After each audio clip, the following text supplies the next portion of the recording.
Extensive arguments ACB చేసి judgement reserve అయిన తర్వాత అసలు పిలిచే అవసరం లేదు, పిలిచాను అయినా వచ్చినాక మీరు నా లాయర్ రాకూడదు అంటే నేను ఇన్ రైటింగ్ ఇవ్వండి, లాయర్ రాకూడదు ఇన్ రైటింగ్ ఇవ్వండి, నేను ఉంటాను ఇక్కడ వెయిట్ చేస్తాను, రోడ్డు మీద ఇక్కడ కూర్చొని ఇక్కడ ఇన్ రైటింగ్ ఇవ్వమంటే లాయర్ రావడానికి వీల్లేదు, లేదంటే మీరు ఉంటే వెళ్ళిపోతాం, లేదు మీకు లెటర్ ఇచ్చి వెళ్ళిపోమంటే మీకు లెటర్ ఇచ్చి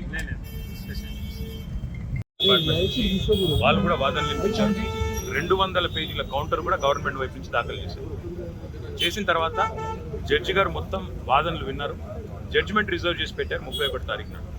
నేను ఏసీబీని ఏం కోరుతా ఉన్నానంటే, అదేవిధంగా గవర్నమెంట్ ఏం కోరుతా ఉన్నానంటే, జడ్జి గారు రిజర్వ్ చేసి పెట్టిన తర్వాత తీర్పుని మనం వెంటనే తొందరపడి, నేను ఎక్కడికి పోయేది లేదు, ఎక్కడికి తప్పించుకునేది లేదు, తొందరపడి మీరు అనవసరంగా ఎందుకు ఈ హడావుడి చేస్తున్నారని అడిగాను. ప్లస్ ఇప్పుడు నేను అయినప్పటికీ చట్టాన్ని గౌరవించే పౌరుడిగా, రాజ్యాంగాన్ని గౌరవించే పౌరుడిగా వాళ్ళు పిలిచారు కాబట్టి వచ్చి నాకు ఒక లెటర్ ఇచ్చారు, ఇన్ఫర్మేషన్ కావాలి, డాక్యుమెంట్స్ కావాలి, ఏం ఇన్ఫర్మేషన్ కావాలి, ఏం డాక్యుమెంట్స్ కావాలో మాకు తెలియదు, అందుకే అడిగితే ఇప్పుడేమో వాళ్ళు లేటెస్ట్గా ఏం చెప్తున్నారంటే మీరు ఒక్కరే రావాలి, లాయర్స్ రాకూడదు, ఆల్రెడీ తీర్పే అక్కడ పెండింగ్ ఉన్నది కాబట్టి మా లాయర్స్తో వస్తే మీకేం ఇబ్బంది అని అడిగితే సమాచారం ఇవ్వడం లేదు. దాంతోపాటు ఇంకా ఏమంటున్నారంటే మీరు ఒక్కరే రావాలి, నాకు ఒక్కరిని రావడానికి ఇబ్బంది లేదు, కానీ ఒక పౌరుడిగా నా ప్రాథమిక హక్కులకు కూడా భంగం వాటిల్లకుండా చూసుకోవాల్సిన బాధ్యత నా మీద ఉంటుంది. అందుకే పోలీస్ అధికారులను అడిగాను, ఎక్కడన్నా లిఖితపూర్వకంగా ఉందా నా లాయర్ రాకూడదని, దయచేసి ఉంటే ఇవ్వండి అన్నాను. సో వారు సంప్రదిస్తున్నారు. నేను ఇక్కడ కేవలం ఇవాళ ఏసీబీ ఆఫీస్కి వచ్చి మీకు ఏం ఇన్ఫర్మేషన్ కావాలి, ఇప్పుడు నన్ను వాళ్ళు అడుగుతున్న ఇన్ఫర్మేషన్ మొత్తం గవర్నమెంట్ దగ్గరే ఉంది, నేను తీసుకున్న నిర్ణయం ఏదన్నా ఉంటే అది మినిస్టర్గా తీసుకున్నాను, గవర్నమెంట్గా తీసుకున్నాను. అట్లాంటప్పుడు నా దగ్గర ఉన్నదని సమాచారం వారు ఏదైతే అపోహపడుతున్నారో అదంతా మీ దగ్గరనే ఉంది. ఈ వాదన అంతా కూడా నేను ఆల్రెడీ కోర్టులో చెప్పాను, కోర్టు ఆల్రెడీ తీర్పు రిజర్వ్ చేసి పెట్టింది. హైకోర్టు మీద ఉన్న గౌరవంతో, చట్టాల మీద ఉన్న గౌరవంతో, రాజ్యాంగం మీద ఉన్న గౌరవంతో నేను ఇక్కడికి వచ్చానని చెప్పాను. వారు మరి ఏ కారణం చేతనో నా లాయర్ నాతో రాకూడదు అంటున్నారు. మరొక పౌరుడిగా నాకు నా లాయర్ను వెంట పెట్టుకుని విచారణలో భాగస్వామ్యం చేసే అధికారం నాకు ఉందని నేను అనుకుంటున్నాను, లేదు అని వారు అంటున్నారు. భారత రాజ్యాంగం నడుస్తుందని నేను అనుకుంటున్నా, కాదు రేవంత్ రెడ్డి రాజ్యాంగం మాత్రమే ఇక్కడ నడుస్తుంది తెలంగాణలో వాళ్ళు అంటున్నారు.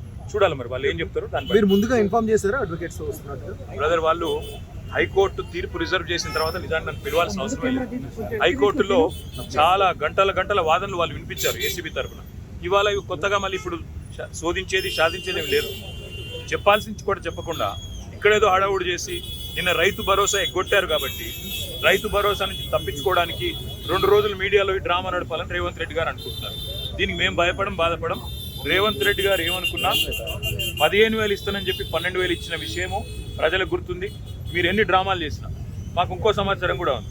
నేను ఇక్కడికి రాగానే కావాలని కేటీఆర్ ఇంటి మీద రైడ్స్ అని చెప్పి అక్కడ రైడ్లు చేయించాలని ఆలోచన చేస్తా ఉన్నాను. పర్వాలేదు, ఇవన్నీ డ్రామాలు మాకు తెలుసు.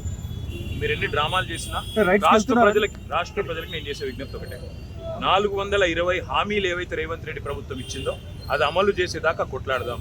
కేసులు ఎన్ని పెట్టినా, మీడియా మేనేజ్మెంట్ పాలిటిక్స్ ఎన్ని చేసినా భయపడాల్సిన అవసరం లేదు, బాధపడాల్సిన అవసరం లేదు. వాళ్ళు ఎన్ని రైడ్స్ చేసుకున్నా, ఎన్ని డ్రామాలు చేసినా సరిపోతుంది. నా లాయర్లు ఉంటే వాళ్ళకి వచ్చిన ఇబ్బంది ఏంటంటే, నాతో పాటు లాయర్లు ఉంటే నా రైట్స్ ప్రొటెక్ట్ చేయబడతాయి. ఇక్కడ మా పట్నం నరేందర్ రెడ్డి గారిని అరెస్ట్ చేసినప్పుడు ఆయన ఇవ్వని స్టేట్మెంట్ ఇచ్చినట్టుగా పోలీసులు తప్పుడు వార్తలు రాసి మీడియా క్లిక్ చేశారు. కాకుండా నా రైట్స్ నేను ప్రొటెక్ట్ చేసుకోవాలి కాబట్టి లాయర్ ఉండాలని కోరుతున్నాను. వాళ్ళకి వచ్చిన ఇబ్బంది సార్, ఇప్పుడు ఈ స్థాయిలో ఆంక్షలు పెట్టారు, మీరు నేరుగా విచారణకు అటెండ్ అవుతున్నారు, వాళ్ళు చెప్పిన నరేందర్ రెడ్డి గారు ఇవ్వని స్టేట్మెంట్ ఇచ్చినట్టుగా తప్పుడు స్టేట్మెంట్లు రికార్డ్ చేసిందే పోలీసు వాళ్ళు. అందుకే నాకు వాళ్ళ మీద నమ్మకం లేదు కాబట్టి నా లాయర్లను తెచ్చుకున్నా. ఇప్పుడు మా ఇంటి మీద రైడ్స్ రైడ్స్ చేసి కూడా నాకు తెలిసి ఏం చేయబోతుంది, రైడ్స్ చేసి అవసరమైతే కొన్ని ఇంప్లాంట్ చేసి కొన్ని లేనిపోని సృష్టించి అందులో ప్లాంట్ చేసి దాని మీద కేసు బనాయించాలని వీళ్ళ చిల్లర ప్రయత్నం. నేను చిట్టినాయుడు గారికి చెప్పేది ఒకటే, ఇవన్నీ డ్రామాలు చేసినా, ఎన్ని కథలు పడ్డా, ఎన్ని అక్రమ కేసులు పెట్టినా, నువ్వు రైతు భరోసా ఎగ్గొట్టింది ప్రజలకు తెలుసు, నువ్వు మాట తప్పింది తెలుసు, 420 హామీలు ఎత్తగొట్టింది ప్రజలకు అర్థమైంది. నువ్వెన్ని చేసుకున్నా తప్పకుండా నేను వదిలిపెట్టాం, ప్రజాక్షేత్రంలో తప్పకుండా మా హక్కుల కోసం కొట్టాడు. ఇవాళ నేను అడిగేది ఏంటంటే, మొన్న నరేందర్ రెడ్డికి జరిగింది, ఇవాళ నాకు జరగదని గ్యారంటీ ఏంది? నరేందర్ రెడ్డి ఈయన స్టేట్మెంట్ ఇచ్చినట్టు, కన్ఫెషన్ ఇచ్చినట్టు, అనవసరంగా నా పేరు చెప్పినట్టు లేనిపోని పుకార్లు వీళ్ళే సృష్టించిన పోలీసులు మీడియాకు లీక్లు ఇచ్చారు. నాకు కూడా అట్లే చేస్తారనేది నా డౌట్. రెండవది వాళ్ళని మళ్ళీ చెప్తున్నా, నేను ఇక్కడ రాగానే నా ఇంటి మీద రైడ్ చేయాలని చెప్పి వాళ్ళు ప్లాన్ చేసుకున్నారు. తప్పకుండా నా ఇంటి మీద రైడ్ చేస్తే కూడా అందులో ఏమని ఇరికిచ్చి రేవంత్ రెడ్డి గారు ఇచ్చిన 2 చిట్టీలు అవసరమైతే ఇంకో 2 ఏమైనా సృష్టించి అని ఇరికిచ్చి కావాలని బదనాం చేయాలన్న చిల్లర ప్రయత్నం వాళ్ళు చేస్తున్నారు. నా హక్కుల కోసం తప్పకుండా నేను కొట్లాడతాను.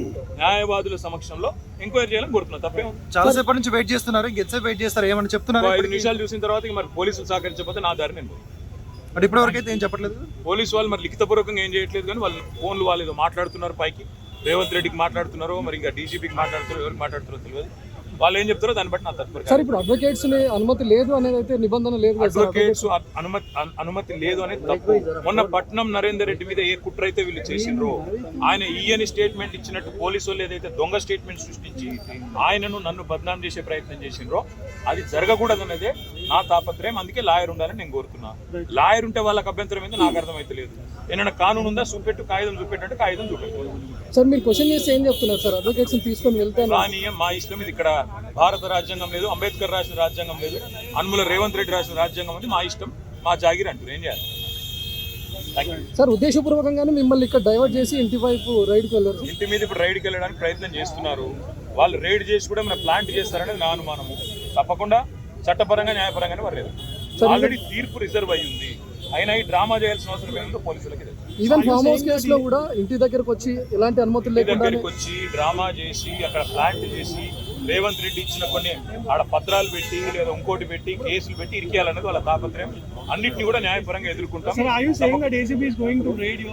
Yes, they are going in the next 15-20 minutes. Yes, మీరు ఒక మాజీ మంత్రి ఇలా రోడ్డు మీద కాకుండా కనీసం లోపలికి పిలిచైనా చెప్పాల్సిన వాళ్ళ అవసరం విఘ్నత అది. రేవంత్ రెడ్డి గారి యొక్క విఘ్నత, వారి యొక్క తెలివితేటలు. నేను సహకరించడానికి ఇక్కడికి వస్తే నన్ను కనీసం లాయర్ కావాలని నేను కోరేందుకు కారణం ఒకటే. మొన్ననే పట్నం నరేందర్ రెడ్డి విషయంలో వీళ్ళు చేసిన కుట్ర, రేవంత్ రెడ్డి డైరెక్షన్ ప్రకారం పట్నం నరేందర్ రెడ్డి మీద ఇవ్వని స్టేట్మెంట్ ఇచ్చినట్టు అభూత కల్పనలు సృష్టించి, ఊహాజనితమైన వార్తలు సృష్టించి బదనాం చేసే ప్రయత్నం చేసి ఆయన కన్ఫెషన్ ఇచ్చిండు, కేటీఆర్ ఏం చేసిండని లేనిపోని కథ చేసిండ్రు. మళ్ళీ మాకు అట్లా జరగకూడదు అనేది నా థాట్. Thank you.